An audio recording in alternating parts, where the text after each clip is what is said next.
పండుగలు అనేది ఒక మతానికి లేకపోతే ఒక ప్రాంతానికి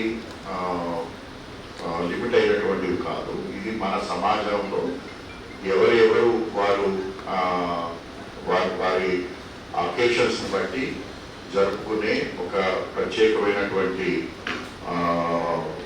ఫెస్టివల్స్ కాబట్టి వాటిని అందరూ కూడా మనం గౌరవించుకుంటూ ఒక సౌర్భాగ్యమైనటువంటి వాతావరణంలో ఎవరికి ఎటువంటి ఇబ్బంది లేకుండా సహకరించుకుంటూ చేసుకోవాల్సినటువంటి అవసరం ఉంది.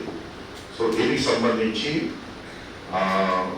మనకి మీడియాలో కానివ్వండి, లేకపోతే కొంతమంది మాట్లాడుతున్నటువంటి విధంగా కానివ్వండి, లేకపోతే కొన్ని సెలెక్టివ్ డైవర్షన్స్ ఉంటాయి. అంటే మనకి అన్ఫార్చునేట్లీ ఇప్పుడు మనకి వాట్సాప్ వచ్చిన తర్వాత దాంట్లో వెరీ సెలెక్టివ్ ఇన్ఫర్మేషన్, లేకపోతే ఒక వర్గాన్ని కించపరుస్తూ కానీ, లేదా ఇంకొక వర్గాన్ని పొగుడుతూ కానీ, లేకపోతే ఒక అన్నెసరీ ఒక డైవర్షన్ ఇవి కూడా జరిగే అవకాశం ఉంది. సో అటువంటి వాటిని మనం ఎట్టి పరిస్థితుల్లోనూ కూడా అలౌ చేయడానికి వీల్లేదు, చేయకూడదు.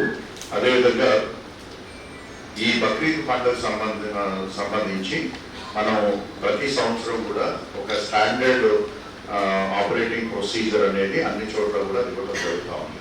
దీంట్లో ముఖ్యమైనది ఎందుకంటే ప్రతి పట్టణంలోనూ కూడా ఈ స్లాటర్ హౌసెస్ కెపాసిటీ అనేది ఆ పట్టణం యొక్క కెపాసిటీని బట్టి స్లాటర్ హౌస్ కెపాసిటీ ఉంటుంది. అయితే ఇటువంటి ప్రత్యేకమైనటువంటి సందర్భాల్లో ఆ స్లాటర్ హౌసెస్ కెపాసిటీ సరిపోదు కాబట్టి టెంపరీగా మున్సిపల్ ప్రాంతంలోను, ఇంక్లూడింగ్ కార్పొరేషన్ పరిధిలోను, అలాగే గ్రామ ప్రాంతాల్లో గ్రామ పంచాయతీ పరిధిలోను అవసరమైన చోట ప్రభుత్వ అధికారులు పర్మిషన్ ఇవ్వడం జరుగుతుంది. అదే డిఫరెంట్ కమ్యూనిటీస్ ఎలా కలిసి ఉండాలి, ఎలా సెలబ్రేట్ చేయాలి కూడా కొత్త చెప్పాల్సిందేం అవసరం లేదు. ఆల్రెడీ ఎప్పటి నుంచి మనం చేస్తున్నాం. కొన్ని పాయింట్స్ నేను చెప్తాను. ఇప్పుడే అప్పటి నుంచి అందరికి క్లారిటీ ఉంది. Slaughter houses define slaughter houses ఉండాలి, అక్కడ హైజీన్ కండిషన్ ఎలా ఉండాలి. ఇంకా ఇషాక్ గారు చెప్పారు, ఈవెన్ రిలీజన్ లో కూడా ఉంది, ఎలా యానిమల్ సెలెక్ట్ చేయాలి, ఎలా సాక్రిఫైస్ చేయాలి, ఎంత హైజీన్ ఉండాలి, ఎక్కడ చేయాలి, అన్ని రూల్స్ ఉన్నాయి. నాట్ జస్ట్ చట్టం ప్రకారం రిలీజియస్ రూల్స్ కూడా ఉన్నాయి, అది ఫాలో చేస్తే సరిపోతుంది. సెకండ్ ఆస్పెక్ట్స్ అంటే ఎవరికి ఏ ఆస్పెక్ట్ మీద ఆబ్జెక్షన్ ఉంటే, ఇప్పుడే కొంతమంది ఆబ్జెక్షన్ ఆల్రెడీ వచ్చాయి మనకి. ఎవరికి ఏదైనా ఆబ్జెక్షన్ ఉంటే లా ఎన్ఫోర్స్మెంట్ ఏజెన్సీస్ ఉన్నాయి. మున్సిపల్ డిపార్ట్మెంట్ ఉంది, రెవెన్యూ డిపార్ట్మెంట్ ఉంది, పోలీస్ డిపార్ట్మెంట్ ఉంది. మన పని అంటే లా ఎన్ఫోర్స్మెంట్. ఎవరికి లా ఎన్ఫోర్స్ చేయడానికి అథారిటీ లేదు, ఓన్లీ డెసిగ్నేటెడ్ డిపార్ట్మెంట్ కి లా ఎన్ఫోర్స్మెంట్ అథారిటీ ఉంది. మీకు ఏం చేయాలి, ఎవరికి ఏదర్ సైడ్ ఎనీ సైడ్ ఉండొచ్చు. మీకు ఏదైనా ప్రాబ్లం ఉంటే కలెక్టరేట్ లో కంట్రోల్ రూమ్ ఉంది, ఎస్పీ ఆఫీస్ లో కంట్రోల్ రూమ్ ఉంటుంది, డిఎస్పీస్ వాళ్ళ control room, phone numbers, WhatsApp groups కానీ సెటప్ చేస్తారు. పెట్రోలింగ్ ఉంటాయి, లోకల్ రెవెన్యూ ప్లస్ మున్సిపల్, పంచాయతీ, పోలీస్ డిపార్ట్మెంట్ అందరూ ఉంటారు. వీళ్ళ దృష్టికి తీసుకురండి. ఏదైనా ఇష్యూ ఉంటే వీళ్ళ మన గవర్నమెంట్ డిపార్ట్మెంట్ దృష్టికి తీసుకురావాలి. వీళ్ళు అప్రోప్రియేట్ యాక్షన్ ఇనిషియేట్ చేస్తారు. Don't take law in your hand. అదే first and most important warning. ఎవరు కూడా చట్టం వీళ్ళు తీసుకొని ఏదైనా యాక్షన్ చేయడానికి లేదు. ఏమి లీగల్ యాక్షన్ చేయాలంటే లీగల్ డిపార్ట్మెంట్స్ ఎవరైతే ఉన్నారో, పోలీస్ డిపార్ట్మెంట్, అదర్ డిపార్ట్మెంట్స్ అనే చేయాలి.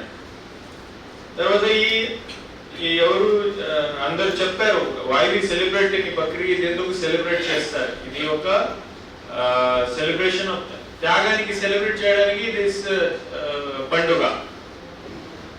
ఎవరైనా సపోజ్ మన దగ్గర ఏముంటే పువర్ ఫ్యామిలీకి డొనేట్ చేయాలి, రిలేటివ్స్ కి, ఫ్రెండ్స్ కి, బంధువులకి డొనేట్ చేయాలి. తర్వాత ఉన్న రిమైనింగ్ మనమే దీనికి వాడుకోవాలి. ఏదైనా ఉంటే నాట్ జస్ట్ మీట్, ఎనీథింగ్. కొత్త బట్టలు వేసుకుని ప్రేయర్స్ ఉంటాయి, అందరూ కలిసి ఫ్యామిలీ వాళ్ళు, బంధువులు వచ్చి సెలబ్రేట్ ఉంటాయి. దీనికి ఓన్లీ యానిమల్ సాక్రిఫైస్ అనే ఒకటే ఆస్పెక్ట్ ఏం కాదు. చాలా మంది ఇంకా ఇదంటే చాలా మంది వేరే యాక్టివిటీస్ ఉంటాయి. మీటింగ్లు జరుగుతున్నాయి. కానీ ఈ సంవత్సరం కడప జిల్లా యంత్రాంగం మన గౌరవ కలెక్టర్ గారు అదేవిధంగా ఎస్పీ గారు చెరువు చేసుకొని కడప అంటే మత సమావేశానికి ప్రతీక. ఒక పక్క దేవుని కడప, ఇంకొక పక్క అమీపీ దర్గా. ఇక్కడ చాలా మత సమావేశం ఉన్నది. దయచేసి జిల్లా వ్యాప్తంగా వచ్చిన పీస్ కమిటీ మెంబర్లకు ఏమంటే నా మనవి, మనము ఇక్కడ పోయిన తర్వాత పీస్ మీటింగ్ ఏం జరిగింది అడుగుతారు. ఏ దేశంలో వెళ్ళినా కానీ ఆ దేశం యొక్క చట్టాన్ని గౌరవించడము మా యొక్క ధ్యేయం. सारे जहां से अच्छा हिंदुस्ता हमारा हम बुलबुले हैं इसके ये गुलसिता हमारा. వీళ్ళు ఏం చేస్తారంట, ముఖ్యంగా కొంతమంది వీధులు 7 పొట్టేళ్ళు కొనాలంటే కొంచెం డబ్బులు ఎక్కువ అవుతాయి. యూత్ పిల్లలకు రాబోయే కాలంలో మనమందరము కలిసి మెలిసి ఉండాలని ఇప్పుడు నేను కూడా అనుకుంటున్నాను. పొట్టేళ్ళు కోసి మన బంధువులు, మిత్రులు, స్నేహితులు, ముస్లిమ్స్, హిందూ అందరికీ మనము విందు కూడా ఇస్తాము. వాళ్ళ పండుగలకు మనము పోతాము. మొన్న జరిగింది కూడా ఫస్ట్ టైం ఇట్లా జరిగింది అల్మాస్పేటలో. రాబోయే కాలంలో మనం అందరం కలిసి ఉండాలని కోరుకుంటూ సెలవు తీసుకుంటున్నాను. జై హింద్. మీరు ఇక్కడి నుంచి ప్రపోజల్ చేయండి అని చెప్పి మేమందరము మా ముస్లిం కమ్యూనిటీ ద్వారా మేమందరం మిమ్మల్ని విన్నవించుకోవడం జరుగుతుంది. మేము దానికి మనస్ఫూర్తిగా నేషనల్ అనిమల్గా డిక్లేర్ చేస్తే మీరు దాన్ని వధించే వాళ్ళని కూడా శిక్ష పడుతుంది, అమ్మే వాళ్ళని కూడా శిక్ష పడుతుంది. దానికి అందరు పవిత్రంగా చూడడం ఇంకా బాగుంటుంది. ఎందుకంటే మా మిత్రుడు ఆ మనోభావాలను కూడా మేము కూడా గౌరవించడానికి అవకాశం వస్తుంది. కాబట్టి మేము దానికి మనస్ఫూర్తిగా చెప్పుకునేది గోవును నేషనల్ అనిమల్గా డిక్లేర్ చేయమని ఇక్కడి నుంచి గవర్నమెంట్ ప్రపోజల్ పంపించమని చెప్పి కోరడం జరుగుతుంది.